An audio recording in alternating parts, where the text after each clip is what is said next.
Freedom ಟಿವಿಗೆ ಸ್ವಾಗತ. ಕರ್ನಾಟಕ ಬಿಜೆಪಿಯಲ್ಲಿ ಮತ್ತಷ್ಟು ಬೆಳವಣಿಗೆ ಆಗುವಂತಹ ಲಕ್ಷಣಗಳು ಗೋಚರ ಆಗ್ತಾ ಇದೆ. ಹೇಗೆ ಕಾಂಗ್ರೆಸ್ನಲ್ಲಿ ಮೀಟಿಂಗ್ನ ಮೇಲೆ ಮೀಟಿಂಗ್ ನಡೀತಾ ಇದೆಯೋ ಅದೇ ರೀತಿ ಬಿಜೆಪಿಯಲ್ಲೂ ಕೂಡ ಸಭೆಗಳ ಮೇಲೆ ಸಭೆ, ಭೇಟಿಯ ಮೇಲೆ ಭೇಟಿ ನಡೀತಾ ಇದೆ. ಬದಲಾಗುವಂಥದ್ದು ಯಾರು? ಕರ್ನಾಟಕದ ಬಿಜೆಪಿ ಅಧ್ಯಕ್ಷರು ಬದಲಾಗ್ತಾರಾ ಅಥವಾ ಕರ್ನಾಟಕ ಬಿಜೆಪಿ ಶಾಸಕಾಂಗ ಪಕ್ಷದ ನಾಯಕ ಅವರು ಬದಲಾಗ್ತಾರೆ? ಆರ್ ಅಶೋಕ್ ಕರ್ನಾಟಕ ಬಿಜೆಪಿ ಶಾಸಕಾಂಗ ಪಕ್ಷದ ನಾಯಕರು, ಇವರಿಗೆ ಈಗ ಪದಚ್ಯುತಿಯ ಭೀತಿ. ಜೊತೆಗೆ ಬಿಜೆಪಿಯ ಕರ್ನಾಟಕ ಘಟಕದ ಅಧ್ಯಕ್ಷ ಯಡಿಯೂರಪ್ಪನವರ ಮಗ BY ವಿಜಯೇಂದ್ರಗೂ ಕೂಡ ಈಗ ಪದಚ್ಯುತಿಯ ಭೀತಿ ಕಾಡ್ತಾ ಇದೆ. 3 ದಿನ ಆಯ್ತು ಆರ್ ಅಶೋಕ್ ಅವರು ದೆಹಲಿಗೆ ಹೋಗಿ, ಇನ್ನೂ ಕೂಡ ವಾಪಸ್ ಬಂದಿಲ್ಲ. ದೆಹಲಿಯಲ್ಲಿ ಕಾಯ್ತಾ ಇದ್ದಾರೆ.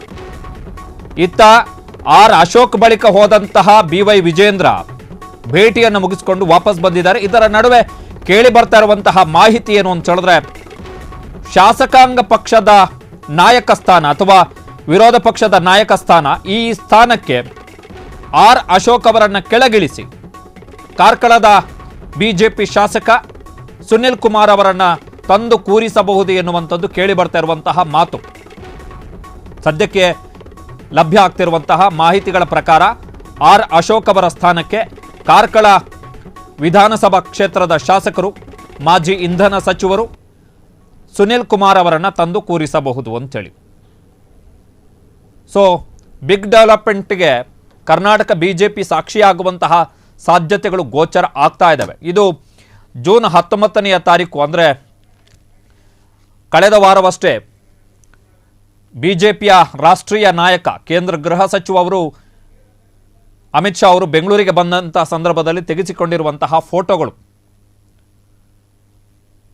ಆರ್ ಅಶೋಕ್ ಬಗ್ಗೆ ಬಿಜೆಪಿಯಲ್ಲಿ ಈಗ ಒಳ್ಳೆಯ ಅಭಿಪ್ರಾಯ ಉಳಿದಿಲ್ಲ. ಒಳ್ಳೆಯ ಅಭಿಪ್ರಾಯ ಅಂತ ಹೇಳಿದ್ರೆ ಆಸ್ ಎ MLA ಅಲ್ಲ, ಆದರೆ ಶಾಸಕಾಂಗ ಪಕ್ಷದ ನಾಯಕ ಅಂತ ಹೇಳಿದ್ರೆ ಶ್ಯಾಡೋ CM, ವಿಧಾನಸಭೆಯ ಒಳಗಡೆ ಆಡಳಿತಾರೂಢ ಕಾಂಗ್ರೆಸ್ ಸರ್ಕಾರವನ್ನು ಕಟ್ಟಿ ಹಾಕುವಷ್ಟು ತಾಕತ್ತು, ಆ ಛಾಪು, ಆ ನೈಪುಣ್ಯತೆ, ಆ ಎದೆಗಾರಿಕೆ, ಆ ಗಟ್ಟಿತನ, ಆ ಬಿರುಸು ಬೇಕು ಒಬ್ಬ ವಿರೋಧ ಪಕ್ಷದ ನಾಯಕನಿಗೆ. ಆ ಬಿರುಸು ಇಲ್ಲದೆ ಹೋದರೆ ಆಡಳಿತ ಪಕ್ಷ ಎಸಗುವಂತಹ ಪ್ರಮಾದಗಳು, ಅಕ್ರಮಗಳು, ಹಗರಣಗಳು ವಿಧಾನಸಭೆಯ ಒಳಗಡೆ ಸದ್ದಾಗಲ್ಲ. ಸೊ ಆರ್ ಅಶೋಕ್ ಅವರ ಕಾರ್ಯವೈಖರಿಯ ಬಗ್ಗೆ ಕರ್ನಾಟಕ ಬಿಜೆಪಿಯ ರಾಷ್ಟ್ರೀಯ ನಾಯಕರಲ್ಲಿ ಈಗ ಸಮಾಧಾನ ಇಲ್ಲ. ಆರ್ ಅಶೋಕ್ 3 ದಿನ ಆಯಿತು ದೆಹಲಿಗೆ ಹೋಗಿ, ಇನ್ನೂ ಕೂಡ ಭೇಟಿಗೆ ಅವಕಾಶ ಸಿಕ್ಕಿಲ್ಲ ಆರ್ ಅಶೋಕ್ಗೆ. ಬಿಜೆಪಿಯ ರಾಷ್ಟ್ರೀಯ ಅಧ್ಯಕ್ಷ JP ನಡ್ಡಾ ಅವರನ್ನು ಭೇಟಿ ಆಗಬೇಕಿತ್ತು. ಬಿಜೆಪಿಯ ರಾಷ್ಟ್ರೀಯ ಸಂಘಟನಾ ಕಾರ್ಯದರ್ಶಿ BL ಸಂತೋಷ್ ಅವರನ್ನು ಭೇಟಿ ಆಗಬೇಕಿತ್ತು. ಕರ್ನಾಟಕದವರೇ ಸಂತೋಷ್ ಅವರು ಕೂಡ ಅಮಿತ್ ಶಾ ಅವರನ್ನು ಭೇಟಿ ಆಗಬೇಕಿತ್ತು, ಆದರೆ ಭೇಟಿಗೆ ಅವಕಾಶ ಸಿಕ್ಕಿಲ್ಲ. ಮಾಹಿತಿಗಳ ಪ್ರಕಾರ ಬಿಜೆಪಿಯ ಅವರದ್ದೇ ಪಕ್ಷದ ದೆಹಲಿಯ ನಾಯಕರ ಭೇಟಿಗೆ ಅವಕಾಶ ಸಿಗದೆ ಕಂಗಾಲಾಗಿರುವಂತಹ ಆರ್ ಅಶೋಕ್ ಅವರು ದೆಹಲಿಯಲ್ಲಿ ಬಿಜೆಪಿ ಸಂಸದರೊಬ್ಬರ ಮನೆಯಲ್ಲಿ ಈಗ ಕೂತ್ಕೊಂಡಿದ್ದಾರೆ. ಈಗ ಬೆಲ್ ಮಾಡ್ಬೋದು, ಆಮೇಲೆ ಬೆಲ್ ಮಾಡ್ಬೋದು ಅಂತೇಳಿ ಕಾಯ್ಕೊಂಡು ಕೂತಿದ್ದಾರೆ. ಇದರ ನಡುವೆ ಈಗ ಸುನಿಲ್ ಕುಮಾರ್ ಅವರ ಹೆಸರು ಕೇಳಿ ಬರ್ತಾ ಇರುವಂಥದ್ದು. ಸುನಿಲ್ ಕುಮಾರ್ ಕರಾವಳಿಯಲ್ಲಿ ಮತ್ತು ಮಲೆನಾಡಿನ ಭಾಗದಲ್ಲಿ ಸಾಕಷ್ಟು ಜನಸಂಖ್ಯೆಯನ್ನು ಹೊಂದಿರುವಂತಹ ಬಿಲ್ಲವ ಸಮುದಾಯಕ್ಕೆ ಸೇರಿದಂತಹ ಶಾಸಕ.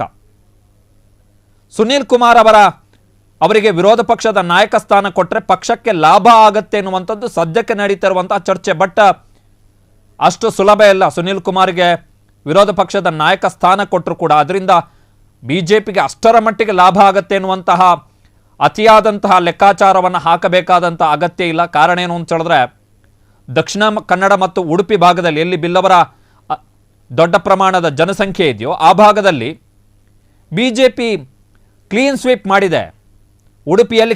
ಉಡುಪಿ ಜಿಲ್ಲೆಯಲ್ಲಿ ಸುನಿಲ್ ಕುಮಾರ್ ಪ್ರತಿನಿಧಿಸುವಂಥ ಜಿಲ್ಲೆ ಏನಿದೆ ಉಡುಪಿ, ಅಲ್ಲಿ ಕ್ಲೀನ್ ಸ್ವೀಪ್ ಮಾಡಿದ್ದಾರೆ ಬಿಜೆಪಿಯವರು. ಅದು ಸುನಿಲ್ ಕುಮಾರ್ ಕಾರಣದಿಂದ ಅಲ್ಲ. ದಕ್ಷಿಣ ಕನ್ನಡದಲ್ಲಿ ಕಾಂಗ್ರೆಸ್ ಗೆದ್ದಿರೋದೇ 2 ಕ್ಷೇತ್ರ, ಉಳಿದ ಎಲ್ಲ ಕ್ಷೇತ್ರಗಳಲ್ಲೂ ಕೂಡ ಬಿಜೆಪಿ ಅವರು ಗೆದ್ದಿದ್ದಾರೆ. ಅದು ಕೂಡ ಸುನಿಲ್ ಕುಮಾರ್ ಕಾರಣದಿಂದ ಅಲ್ಲ.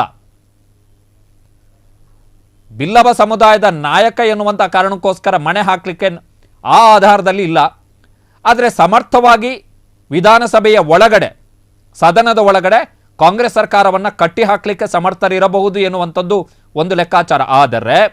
ಆದರೆ ಇದೇ ಸುನಿಲ್ ಕುಮಾರ್ ವಿರುದ್ಧ ಉಡುಪಿ ಜಿಲ್ಲೆಯ ಅವರದ್ದೇ ಕ್ಷೇತ್ರ ಕಾರ್ಕಳದಲ್ಲಿ ಒಂದು ಪರಶುರಾಮನ ಮೂರ್ತಿಗೆ ಸಂಬಂಧಪಟ್ಟ ಹಾಗೆ ನಡೆಸಲಾದಂಥ ಅತ್ಯಂತ ದೊಡ್ಡ ಹಗರಣ ಅದು.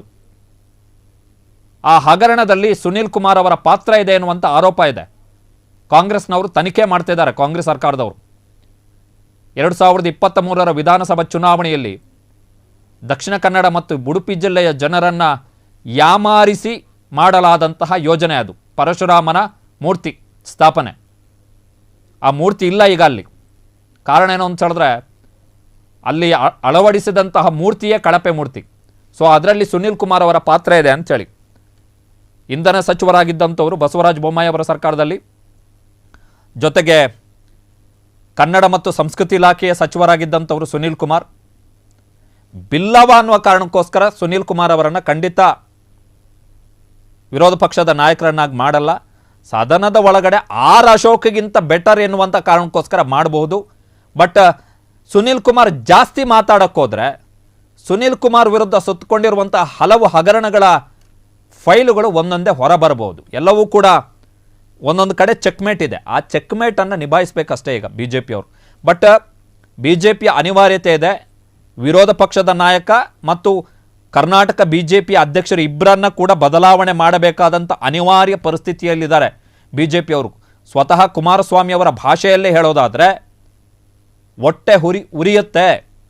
ವಿಧಾನಸೌಧದಲ್ಲಿ ನಾನಿರಬೇಕಿತ್ತು ಅಂತೇಳಿ ಕುಮಾರಸ್ವಾಮಿ ಅವರು ಹೇಳ್ತಾರೆ ಅನ್ನೋದಾದರೆ, ವಿಜಯೇಂದ್ರ ಮತ್ತು R Ashok Karnataka B J ಪಿಯಲ್ಲಿ ಎಷ್ಟರ ಮಟ್ಟಿಗೆ ಫೇಲ್ಯೂರ್ ಆಗಿದ್ದಾರೆ, ಎಷ್ಟರ ಮಟ್ಟಿಗೆ ವೇಸ್ಟ್ ಆಗಿದ್ದಾರೆ ಎನ್ನುವಂಥದ್ದು ಕುಮಾರಸ್ವಾಮಿ ಅವರ ಮಾತಿನಲ್ಲಿ ಅರ್ಥ ಆಗುತ್ತೆ.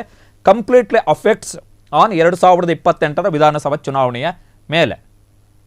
ಬಿ ಜೆ ಪಿಯ ಕಾರ್ಯಕರ್ತರಿಗಿರುವಂಥ ಅಸಮಾಧಾನ ಕೂಡ ಅದೇ. ಇವರಿಬ್ಬರು ವೇಸ್ಟ್ ಗಿರಾಕಿಗಳು, ಇವರಿಂದ ಪಕ್ಷಕ್ಕೆ ಲಾಭ ಆಗಲ್ಲ. ಇವರ ನೇತೃತ್ವದಲ್ಲಿ ಎಲೆಕ್ಷನ್ಗೆ ಏನಾದರೂ 2028 ಹೋದರೆ ಪಕ್ಷ ಅಧಿಕಾರಕ್ಕೆ ಬರಲ್ಲ ಎನ್ನುವಂಥದ್ದು ಬಿ ಜೆ ಪಿ ಕಾರ್ಯಕರ್ತರ ಅಭಿಪ್ರಾಯವೂ ಆಗಿರೋದರಿಂದಾಗಿ ಅಶೋಕ ಮತ್ತು ವಿಜಯೇಂದ್ರ ಇಬ್ಬರನ್ನು ಇಳಿಸಿ ಮಣೆ ಹಾಕಬಹುದು. ಸುನಿಲ್ ಕುಮಾರ್ಗೆ ಹಾಕುವಂತಹ ಸಾಧ್ಯತೆ 50-50 ಅಷ್ಟೇ. ಬಟ್ ಹೆಸರು ಮಾತ್ರ ಈಗ ಓಡಾಡ್ತಾ ಇದೆ. ಕ್ಷಣ ಕ್ಷಣದ ಸುದ್ದಿಗಳಿಗಾಗಿ ಫ್ರೀಡಂ ಟಿವಿ ಸಬ್ಸ್ಕ್ರೈಬ್ ಮಾಡಿ, ಲೈಕ್ ಮಾಡಿ ಹಾಗೂ ಫಾಲೋ ಮಾಡಿ. ಹೊಸ ಸುದ್ದಿಗಳ ನೋಟಿಫಿಕೇಶನ್ಗಾಗಿ ಬೆಲ್ ಐಕಾನ್ ಮೇಲೆ ಕ್ಲಿಕ್ ಮಾಡಿ.